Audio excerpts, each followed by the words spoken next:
चलिए let start.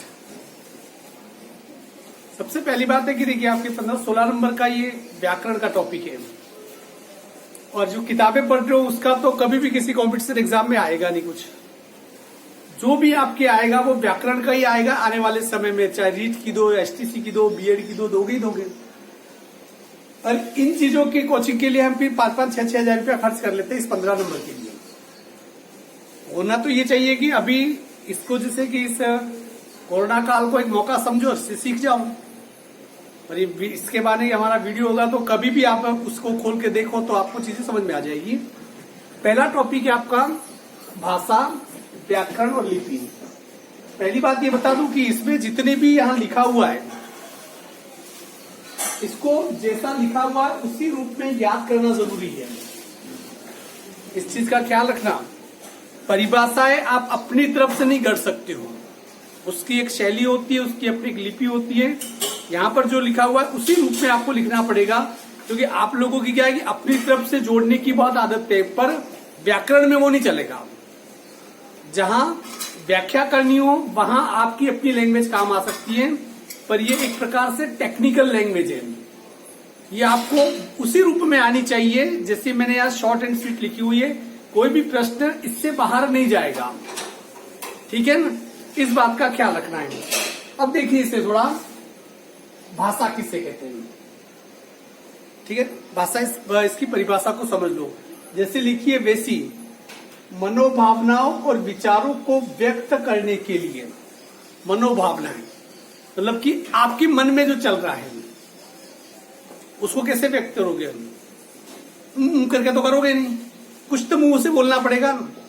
आप ये सोचिए, आप इमेजिन कीजिए कि जब 50 हजार साल पहले, 1 लाख साल पहले जब इंसान तो थे पर भाषा नहीं थी, 10 लाख साल तक बिना भाषा के इंसान रहा, इशारों में समझ जाता था। हालांकि वो उस समय ज्यादा समझदार था। भाषा ने तो हमें इंसान बनने की तरफ जो ऊंचाई तक पहुंचने के लिए जो कदम बढ़ाने चाहिए थे, भाषा ने तो हमें पीछे ढकेल दिया। जानवरों को भाषा की जरूरत पड़ती नहीं है, वो सब समझ जाते हैं। उनकी जो इंद्रिया है हमसे ज्यादा सटीक होती है।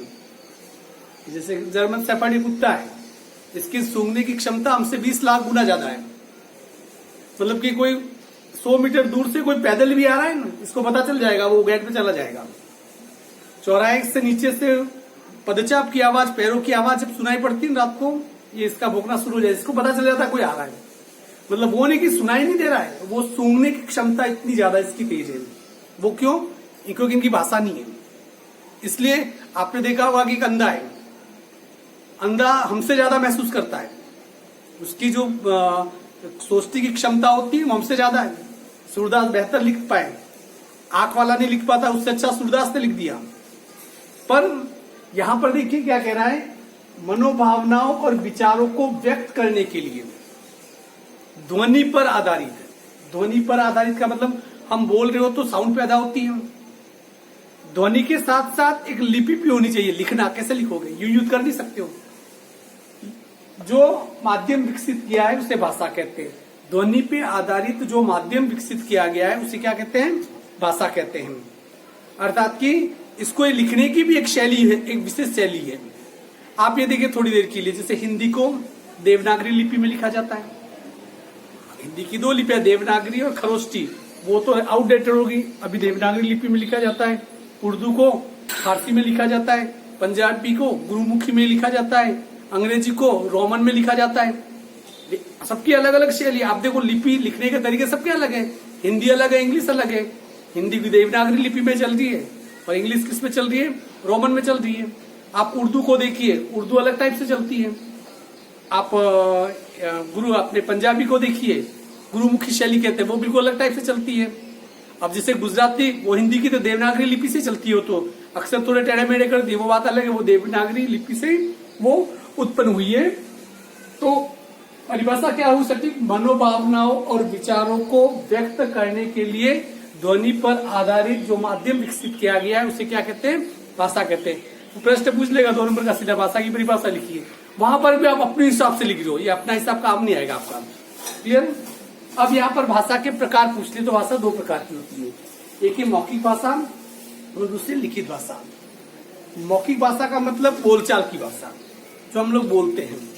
जैसे हम यहाँ पर कौन सी भाषा बोलते हैं? बागड़ी बोलते हैं, कई मारवाड़ी बोलते हैं, कई मारवाड़ी बागड़ी है, कई मारवाड़ी, अलग अलग प्रकार की ये सब भाषाएं बोली जाती है, जो बोलियां बोली जाती है। तो लोकल बहुत कम क्षेत्र में बोली जाने वाली भाषा। जैसे हमारे यहाँ बागड़ी बोलते हैं, आप उधर से उधर चले जाओ, आप डूंगरपुर साइड चले जाओ, उसकी बोली में उनकी बोली में हमारी बोली में अंतर है। यहाँ से थोड़े आगे चले जाओ उदयपुर की साइड, हमारी बोली उनकी बोली में भी अंतर है। मतलब हर 10 किलोमीटर के बाद बोलियां क्या होती है? बदल जाती है। ये है हमारे दैनिक जीवन में व्यवहारिक रूप से बोलचाल वाली भाषा, उसे कहते हैं मौखिक भाषा। इस भाषा में लिपि नहीं होती है। इसको हम जैसे हम बोलते वो लिखते नहीं है, हम जो बागड़ी का उपयोग करते हैं उसको लिखने में यूज कम लाते हैं। वो अलग बात है कि चैटिंग वेटिंग करते हैं तब मजाक करने के लिए कभी कभी बागड़ी लिख देते हैं, वो अलग बात है। लिखित भाषा, लिखित भाषा का मतलब होता है लिपि चिन्हों के माध्यम से। लिपि चिन्ह क्या है? जैसे आप कमल लिख रहे हो, क क्या है? लिपि का हिस्सा है। मल, कमल, जैसे ये पूरा 3 शब्दों से मिलकर बना है, उसका अपना एक अलग विधान है पूरा। वो चिन्ह है सबके, उसकी में मात्राएं भी आएगी, अनुस्वार आएगा, सब आएंगे उसमें, कॉमा वगैरह सब यही आते रहते हैं, ये सभी चिन्ह हैं। तो लिखित भाषा कौन सी है? लिपि चिन्हों के माध्यम से लिखी गई भाषा को क्या कहते हैं? लिखित भाषा कहते हैं। उसके बाद भाषा का एक रूप पे आता है जिसे कहते हैं बोली। क्या, जिसकी बात में कर रहा था, भाषा के उस रूप को बोली कहते हैं जो सीमित क्षेत्र में बोली जाती है। मतलब अलग अलग क्षेत्रों में बोली जाने वाली। देखिए, इस बोलियों की वजह से ही हिंदी बहुत सुदृढ़ हुई। आप अवध साइड चले जाइए, अवधी बोली जाती है। ब्रज में चले जाइए, ब्रज भाषा बोली जाती है। जैसे कि हमारे यहाँ मारवाड़ी या मेवाड़ी बोली जाती है, वैसे वैसे हर अलग क्षेत्र में। अब जैसे देखिए कि सूरदास थे, ब्रज भाषा में उनका सौंदर्य निकल के आया। ब्रज भाषा ये बोली नहीं होती, ब्रज बोली नहीं होती, तो क्या होता? सूरदास लिख ही नहीं पाते। सूरदास का साहित्य पूरा किसमें? ब्रज में है। तुलसीदास अवधी में लिखा उन्होंने, रामचरितमानस पूरी उसी में लिख डाली उन्होंने। वो वहां की बोली है, पर उस बोली ने हिंदी साहित्य के भंडार को तो बढ़ाया। तो बोलियां भी हिंदी साहित्य के भंडार को क्या करती है? बढ़ाने का काम करती है। इसकी सबसे बड़ी है कि भाषा और बोली में अंतर पूछ लेगा वो। भाषा एक विस्तृत क्षेत्र में बोली जाने वाली, लिपि चिन्हों के माध्यम से बोली जाने वाली, उसे क्या कहते हैं? भाषा कहते हैं। जबकि बोली एक सीमित क्षेत्र में बोली जाती है। अब देखो हिंदी भाषा का स्वरूप देखिए। हिंदी भाषा सीधी हिंदी नहीं बनी। हिंदी भाषा में पूरे देश में 15 बोली है। हिंदी भाषा की बात कर रहा हूं। दक्षिण भारत की सभी भाषाएं हिंदी भाषा में नहीं, हिंदी में नहीं आती है। उनकी लिपि वगैरह उनका सब अलग है। हमारे इधर जो उत्तर भारत की जितनी है, जैसे गुजरात है, इवन महाराष्ट्र है, पंजाबी को यदि छोड़ दिया जाए, बाकी सभी किसमें आती है? हिंदी भाषा की बोलियों में आती है। इन सभी बोलियों ने हिंदी भाषा के रूप को क्या किया? और निखारा है और ज्यादा विकसित किया है। कुल हिंदी भाषा में जैसे कि 15 बोलियां हैं, उनको कुछ वर्गों में बांटा गया है, फिर उनके उप विभाग किए गए। इतना आपके सिलेबस पे है नहीं, हिंदी साहित्य के लोग हैं कॉलेज में, तो बात अलग है। जैसे पूर्वी बोली, पश्चिमी, राजस्थानी, पहाड़ी, बिहारी, 1 2 3 4 5 प्रमुख बोलियां कितनी है? 5। इन 5 के फिर अलग रूप है। पहाड़ी में जैसे देखिए, आप कुमायूं में चले जाओ, कुमायूं में आप चले जाओ, वहां की जो पहाड़ी बोली अलग है। आप हिमाचल में चले जाओ, वहां की जो शिमला वगैरह उस साइड में चले जाओ, वहां की पहाड़ी बोली क्या अलग है। दोनों है पहाड़ी का रूप, पर चूंकि क्षेत्र से दूरी बढ़ने की वजह से उनके भाषा का स्वरूप भी थोड़ा क्या हो जाता है? बदल जाता है। तो इन 5 बोलियों से कुल कितनी बनती है? कुल इस प्रकार से 15 बोलियां बनती है। जैसे कि इसमें मैंने राजस्थानी को बांटा। जैसे राजस्थानी के कितने कौन कौन से? जैसे मारवाड़ साइड में बोली जाती है, मेवाती, भरतपुर साइड में बोली जाती है, हाड़ौती, और अपने यहाँ मेवाड़ी। अपने कौन सी भाषा है? मेवाड़ी। मेवाड़ी में भी जैसे अपनी अलग अलग वापस रूप है। मेवाड़ी में भी बागड़ी आती है, अलग अलग आती है। आंचलिक भाषा जैसे कि जो आदिवासी समुदाय बोलता है वो भाषा वो अलग हो जाती है। तो इस प्रकार से ये सभी बोलियां मिलकर भाषा के स्वरूप को क्या करती है? बहुत ज्यादा उन्नत कर देती है, सहयोग प्रदान करती है। भाषा में कभी रुकावट नहीं बनती है। अब है भाषा शब्द ये है क्या? इसके टेक्निकल पॉइंट पे जाते हैं अपन। भाषा शब्द की व्युत्पत्ति, ये जो भाषा शब्द बना है भाष से बना है। भाष का मतलब होता है व्यक्तवाणी। करो, दैट इज नॉट भाषा, ये लैंग्वेज नहीं है। अर्थात कि व्यक्त वाणी जो बोली जाए, बोली नहीं जाए, सिर्फ सार्थक भी बोली जाए। हम मुंह से कुछ भी अनसन बोल दें जिसका कोई अर्थ नहीं होता है तो उसे हम भाषा नहीं कह सकते। वो तुम्हारी वाचालता हो सकती है, वो मजाक मस्ती हो सकती है, वो लैंग्वेज नहीं हो सकती है। तो सबसे पहली बात है, भाष का मतलब होता है व्यक्त वाणी, जिसे व्यक्त किया जा सके। व्यक्त का मतलब हम जिसे व्यक्त कर सके और अगला उसे समझ भी सके। आप व्यक्त कर रहे हो और अगला नहीं समझ पाया, अर्थात कि वो भाषा की कैटेगरी में नहीं आएगी। वो चीज आपने बोली है, अगले को आती नहीं और नहीं समझे तो वो बात अलग है। आपके मुंह से सार्थक भाषा निकलनी चाहिए, जो सार्थक व्यक्त कर सको, वही क्या है, भाषा है। अब भाषा की 4 इकाइयां होती है, ये देखो कुल मिला के इसकी 5 इकाइयां होती है, इसे समझ लीजिए, क्योंकि इन शब्दों का बार बार आगे जरूरत पड़ेगी। सबसे पहला है ध्वनि। ध्वनि क्या है? देखिए, देखा जाए तो ध्वनि इस कायनात की सबसे ताकतवर चीजों में से एक है। साउंड दिखती नहीं है और उससे ज्यादा ताकतवर कुछ नहीं है। आप यदि किसी ऐसे कमरे में बंद कर दिया जाए आपको, जिससे आवाज बाहर नहीं निकल पाए, ध्वनि मरती भी नहीं है, सफर करती रहती है।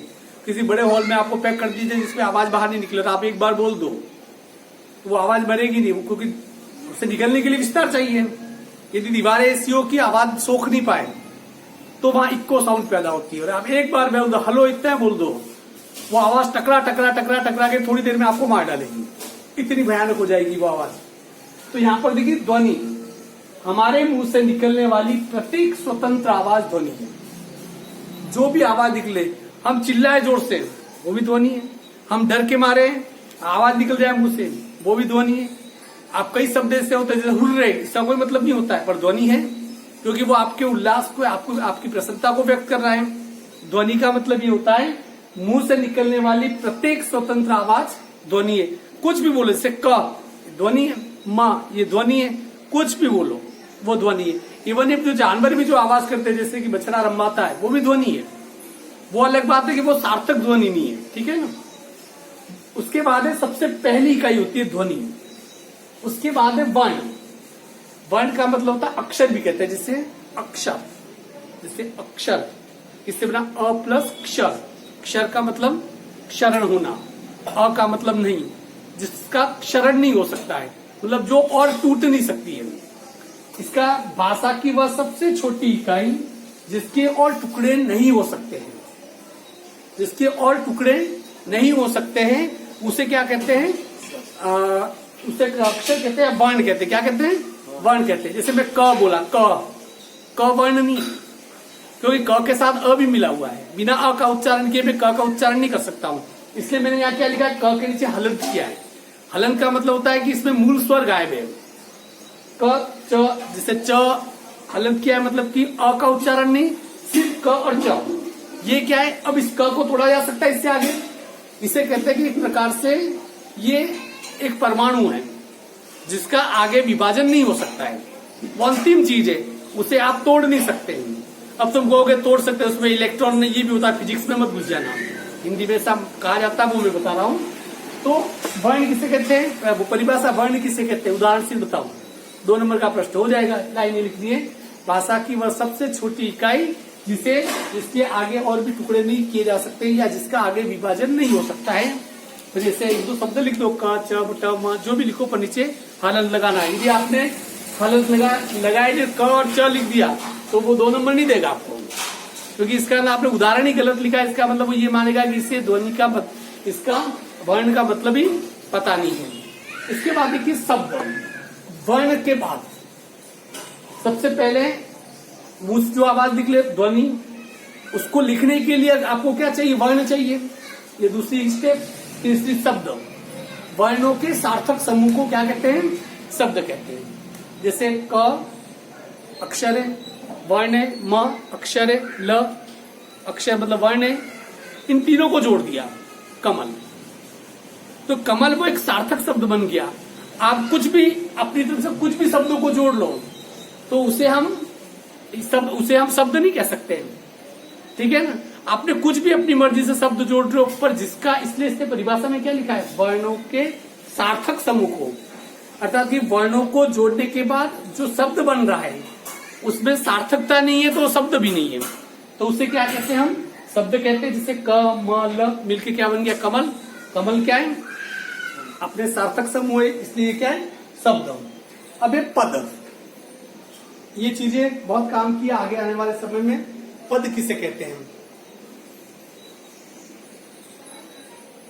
वाक्य में प्रयुक्त शब्दों के व्यवहारिक रूप अथवा विभक्ति युक्त रूप। कोई भी वाक्य अपने आप में सिर्फ अक्षरों से मिलकर नहीं बनाया जा सकता है, वर्णों से मिलकर नहीं बनाया जा सकता है। समझना इस चीज को। क्या कह रहा है कि वाक्य में प्रयुक्त शब्द के व्यवहारिक रूप अथवा विभक्ति युक्त शब्द को, अर्थात कि विभक्ति युक्त शब्द, विभक्तियां काके की में ये जो भी है ना, सब विभक्तियां हैं। जैसे अपने इंग्लिश में कहते हैं प्रीपोजिशन कहते हैं, डिटरमाइनर कहते हैं, आर्टिकल, ये सभी क्या है? जैसे हमारे विभक्ति वैसे उनके वो है, उनके बिना वाक्य कभी भी बन नहीं सकता है। जैसे यहाँ पर देखिए, राम ने रावण को बाण से मारा, ठीक है। ने हटा दो, को हटा दो, से हटा दो, राम रावण बाण मारा। शब्द का अर्थ क्या हो जाएगा? बदल जाएगा, पता भी नहीं चलेगा। यहां पर देखिए, राम के साथ ने जुड़ा, एक पद ये है इसमें, रावण के साथ को जुड़ा, दूसरा पद, बाण से मारा तीसरा पद, और ये क्रिया ये चौथा पद। अर्थात कि अक्षरों से क्या बने? इन अक्षरों को, दो अक्षरों को मिला के पद बनेंगे। ये क्या है? पद बन गए। और इन सभी पदों को यदि मिला दिया जाए तो फिर क्या बनता है? वाक्य बनता है। क्या बनता है? वाक्य। जैसे शब्दों के मेल से जब एक पूर्ण विचार प्रकट हो। देखो, ये कह रहा है कि शब्दों को सिर्फ मिलाने से वाक्य नहीं बन सकता है, पर उन शब्दों को मिलाने के बाद कोई ऐसी संरचना बने जिसमें कोई विचार भी प्रकट होता हो। अर्थात कि शब्दों को जोड़ के आप जो बनाते हो वो आप बोल सके, लिख सके, अगला उससे समझ सके, तो ही वो क्या है? वाक्य, वरना नहीं। शब्दों के मेल से जब एक पूर्ण विचार प्रकट होता है तो ऐसे शब्द समूह को क्या कहते हैं? वाक्य कहते हैं। जैसे इस चीज को देखिए, राम ने रावण को बाण से मारा, ये वाक्य है। राम ने, ये पद है। राम और ने अलग अलग, ये क्या है? वर्ण है। राम के दो टुकड़े कर दो, र और म, ये क्या है? शब्द है। और र और म को बोलने के लिए जिस ध्वनि का उच्चारण हो रहा है वो क्या है? ध्वनि है। अर्थात कि किसी भाषा की सबसे छोटी, उससे बड़ी, उससे बड़ी, उससे बड़ी और उससे बड़ी कहीं, तो ये चीजें सब, इन चीजों को हम क्या करेंगे? आने वाले समय में कैटेगरी वाइज ग्रामर के अलग अलग हिस्से में पढ़ेंगे। कल हम व्याकरण और लिपि, इसके बारे में हम पढ़ेंगे। समझ में आ गई ये बात पूरी? ये सोचिए कि जो परिभाषा लिखे, 3-4 परिभाषा, इसमें इनको क्या करना? एज इट याद कर देना। एज इट याद करना बहुत मुश्किल होता है, पर आप कोशिश करेंगे। ठीक है, चलो।